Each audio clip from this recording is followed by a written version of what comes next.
Hello everyone. Today in this video we are going to learn about art of Ajanta. Okay, so let's we start. Ajanta एक most famous world heritage site है। अजंता को एक great art treasure कहा जाता है, यानी कि कला का एक खजाना है। इसकी गुफा आर्किटेक्चर का एक फाइन एग्जाम्पल है। इस गुफा में कुछ स्कल्पचर और जो सबसे ज़्यादा जो इसमें इम्पोर्टेंट है वो है उसकी ब्यूटीफुल पेंटिंग्स। भारतीय चित्रकला का इतिहास अजंता की वॉल पेंटिंग यानी जिनके भित्ति चित्र से थे उससे ही शुरू हुआ था। उस टाइम के जो विद्वान थे उनका मानना था कि दुनिया में कहीं भी इस तरह के सुंदर चित्र नहीं बने हैं, इसलिए इसको the golden period of Indian art के नाम से जाना जाता है। भगवान बुद्ध के फॉलोवर्स ने पूरे इंडिया में कई स्तूप, चैत्य और विहारों का निर्माण किया। बुद्ध के पिछले जीवन की कहानियों को जातक कथाएं कहा जाता था, जिन्हें भाजा, करले, कन्हेरी और अजंता में चित्रित किया गया था। इसकी डिस्कवरी 1817 में हुई, जब कुछ सोल्जर जो टाइगर का शिकार करने वाले सोल्जर्स थे, उन्होंने औरंगाबाद के पास महाराष्ट्र में एक हॉर्स शेप नैरो वैली को देखा था, तब इसकी डिस्कवरी हुई थी। यह एक एनिशियंट रॉक कट साइट है जो कि जलगांव रेलवे स्टेशन से 60 किलोमीटर दूर महाराष्ट्र राज्य के औरंगाबाद ज़िले में स्थित है। यह छोटी नदी वागोरा के एक जॉर्ज के यू आकार की चट्टान है, क्लिफ है, जहां 300 गुफाओं की खोज की गई है। गुफाओं की दीवारों पर, स्तंभों और छतों पर भगवान बुद्ध, बोधिसत्व और जातक कथाओं को उकेरा और चित्रित किया गया है। मीन्स वहाँ पर जातक कथाओं यानी कि जो भगवान बुद्ध के जीवन की पुरानी कथाएं थी उनको पेंट किया हुआ है।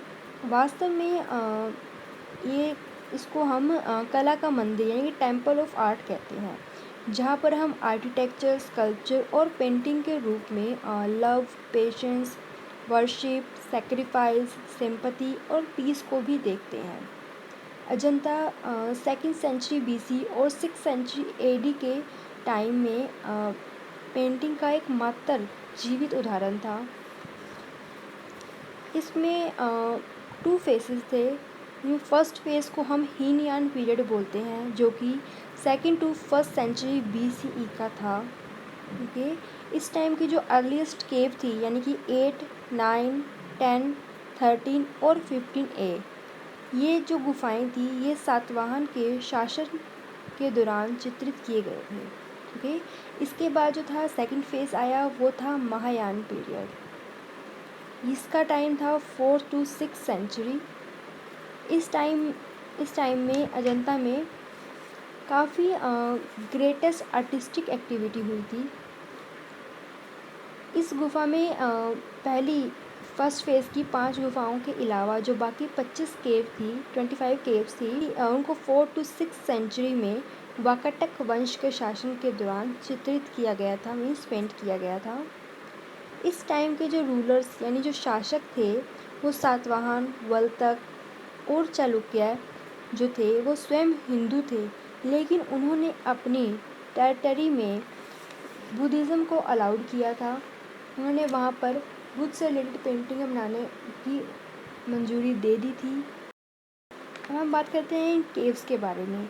ये जो केव्स हैं ये 29 गुफाएं हैं। इनको 2 पार्ट्स में डिवाइड किया हुआ है, चैत्य और विहार। ओके, इसमें 29 चैत्य और विहार गुफा है, जिसमें एक अधूरी गुफा है। केव नंबर जो 1 है वो 21 फीट लंबी है और यह सबसे बड़ी गुफा है, जिसमें पद्म पानी की फेमस पेंटिंग है। और जो केव नंबर 29 है ये बेस्ट स्तूपा केव है। और जो केव नंबर 17 में चित्रों की संख्या सबसे अधिक है। ओके, टाइप ऑफ केव्स के जो टाइप्स थे वो 2 टाइप से थे। पहला था चैत्य और स्तूपा केव्स।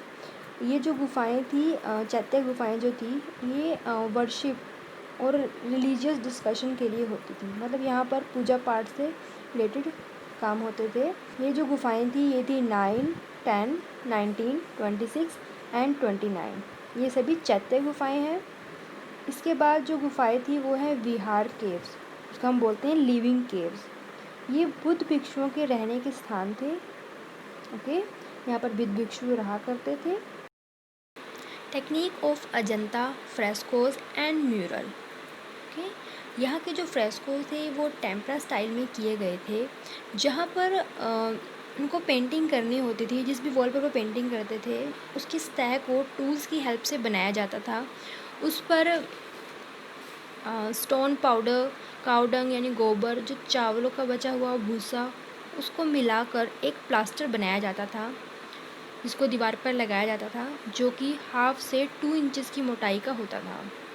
प्लास्टर लगाने के बाद सतह को बांस की छड़ी से छेद कर यानी पीट कर फ्लैट किया जाता था। एक ही प्लास्टर को 3 या 4 परतों के बाद हर बार बांस की डंडी के साथ फ्लैट किया जाता था।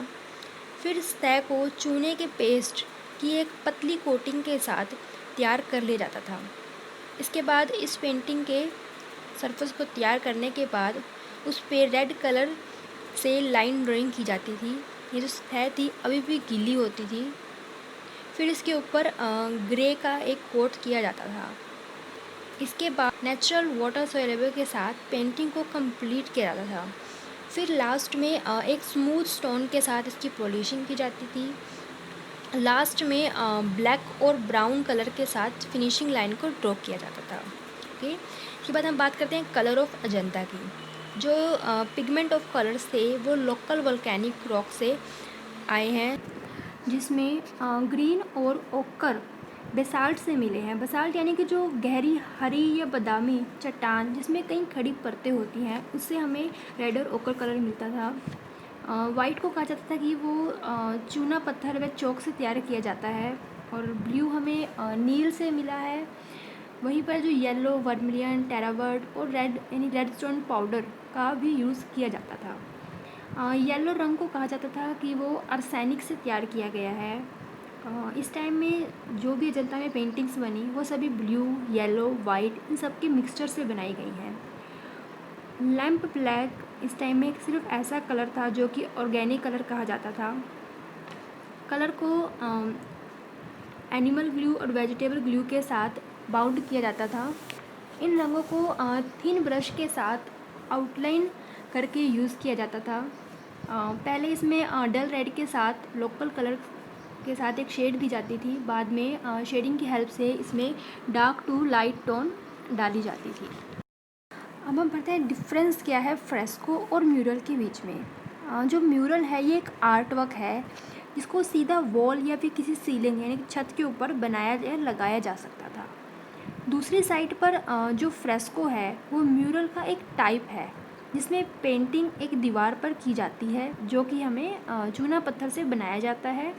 इसमें ये जो सतह है यानी जो सरफेस है ये सूखा या गीला किया जाता था। फ्रेस्को जो है वो एक म्यूरल है, बट जो म्यूरल है वो फ्रेस्को हो भी सकता है और नहीं भी। Okay, so we continue this chapter in next video.